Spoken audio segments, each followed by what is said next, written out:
Hey, greetings everyone. I hope everyone is doing so okay. It is wonderful, wonderful day. It was a great week. The past week, past days, it was a fantastic, fantastic week. Lot happened. My name is Mgodo Shanisana, and I'm here with a lot of information, lot of breaking news. Today we share a lot of information regarding South African roundup. From Monday last week until the Sunday yesterday. Here is information. Hey, we start with a major coaching shift.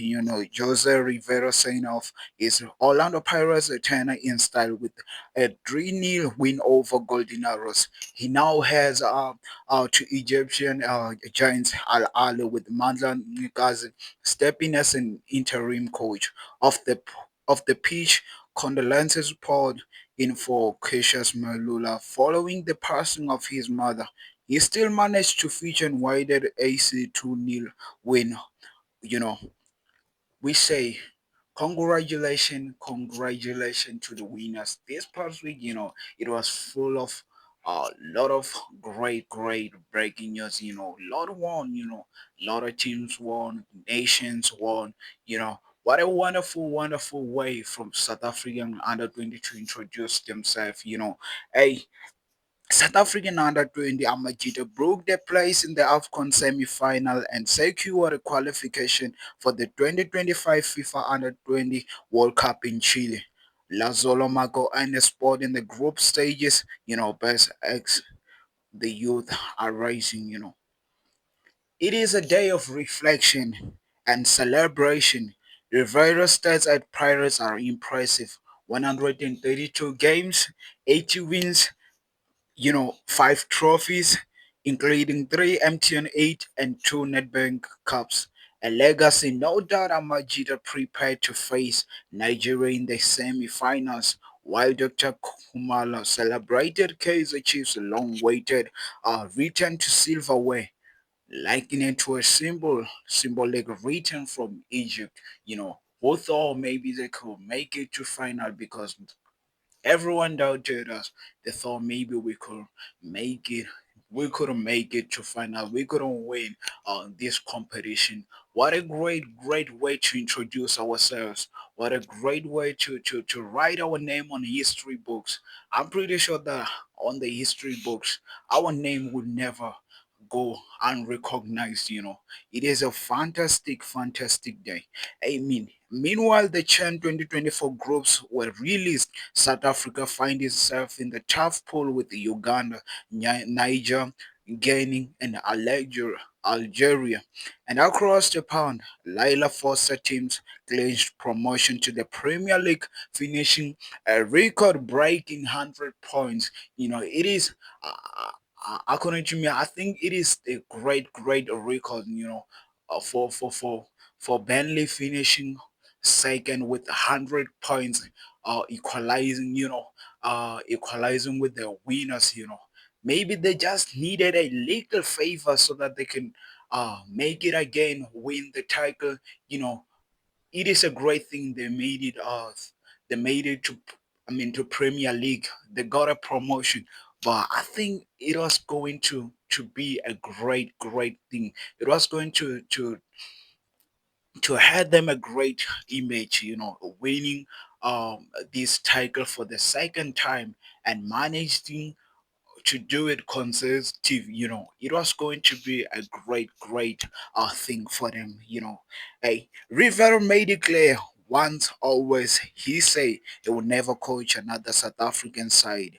Over in club Sundowns sealed their eighth straight league title with a victory, with a 3-0 victory over Chippa United. Their dominance continued, and so does the silverware count, now at 15 league titles overall. April's awards were also revealed. Rick Tinkler won Coach of the Month. Keleto Mahwala took Player of the Month. Glody Lilabo grabbed Goal of the Month owners. Pirates confirmed that Miguel's team's contract will not be renewed. Could this be the start of the squad reshuffle? Maybe they're trying to introduce new players and new stars. We know that Orlando Pirates is so known for introducing new stars, introducing great young stars. Who thought maybe in this uh season they could manage to introduce more than five players, more than six players. I'm talking about young stars. Maybe they're trying to reshuffle. Maybe they're trying to give this sports for the young stars. It is official. Amajita are in the AFCON. They're great playing a great trade. Talon Smith scored the only goal in a tight win over Nigeria and walked away with the man of the match award. Morocco awaits in the final. They awaited in the final, and Amajita finally made it and won this competition. Talon and teammates Ashin are reportedly being tracked by Belgian outfit RC gang. Big moves could be on the horizon. At Sundowns, fans are calling the team Ribeiros FC, and for good reason. The Brazilian has been unstoppable. The Brazilian also became the first PSL side to score 100 goals in a season across all competition. And speaking of Sundowns, the CAF Champions League final first leg against Pyramids FC is sold out. Pretoria will be bouncing on the 24th.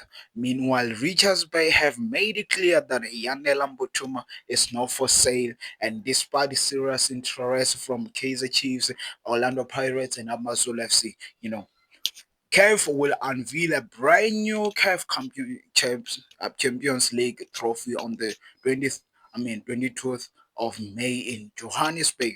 The winner will lift it in Cairo on the 1st of June. More good news abroad. Elias Mokwana secured the Tunisian League One title with Esperance, a huge achievement for the South African winger. This seems like a great week for the South Africans. If you're a South African football follower, this is a great week for you because it is breaking news after breaking news. Tigers after tigers. I South Africans are now introducing themselves in the game. They are now sharing their. I mean, they are now letting the world down. We are South African and we are born to embrace. We are born for greatness. We got a talent and we are not afraid to show ourselves. We are not afraid to show that alone we can do a lot of things. We can try to fight on and make it to the top using our raw own talent. Uh, we can say without a doubt the South African mostly depends on their own players. They depend on producing their own players, their youngsters. You can take South African uh South African nation uh South African national team is so dominated by South African players. South African footballers who are playing their trade in South Africa, mostly Orlando Pirates, Mamelodi Sundowns, yeah, so on and so on. There are so many players that are playing in South Africa, dominating South African national team. You know, Banyana squad was named for upcoming friendlies against Botswana and Zambia, with Linda Mutlalo, Refila Janem, and Jermaine Siposimo among the stars named. And behind the scenes, Walter Steinbock is getting praises for laying the foundation for South Africans' current youth success during his time as a SAFA technical director. Also, a new right for the champs, Cherry South Africa is now the official vehicle partner for Sundowns. Antonia van Wyk is heading to the Australian top flight. His team as we rate won promotion, a step forward for this former Stellenbosch winger. Arthur Soles opened up about his move to Sundowns, saying the Club World Cup opportunity was a major factor in this decision. You know, Jay-Z Motorhome confirmed Kaizer Chiefs are assessing academy players ahead of the new season, promising signings for their long-term project. This is a great for South African football. I think this is a great time for us to introduce young stars. You know, it is a fantastic thing. It is a fantastic because those young stars one day are going to great are going to be great in one day. Imagine a 15-year-old doing so amazing. What will happen when he turn 20? He will be a very world superstar. And what I'm proud of is that these days we are not trading we are not trading our players to Europe, to America, to Asia, so that they can play their trade. We are trying to build, we are trying to build from scratch. That is a fantastic thing. And finally, Sundowns skipper Ronan Williams gave some flowers to Aubrey Modiba, calling him the most underrated player he's ever worked with. Praise for the utility man who really gets the headlines. That's your South African football roundup for the week. Don't forget to subscribe, share, and follow us for more stories from the heart of Mozambique and wherever our stars shine across the globe. I'm Godo Shonisani signing off. Catch you next week. Have a great, wonderful day. I love you all.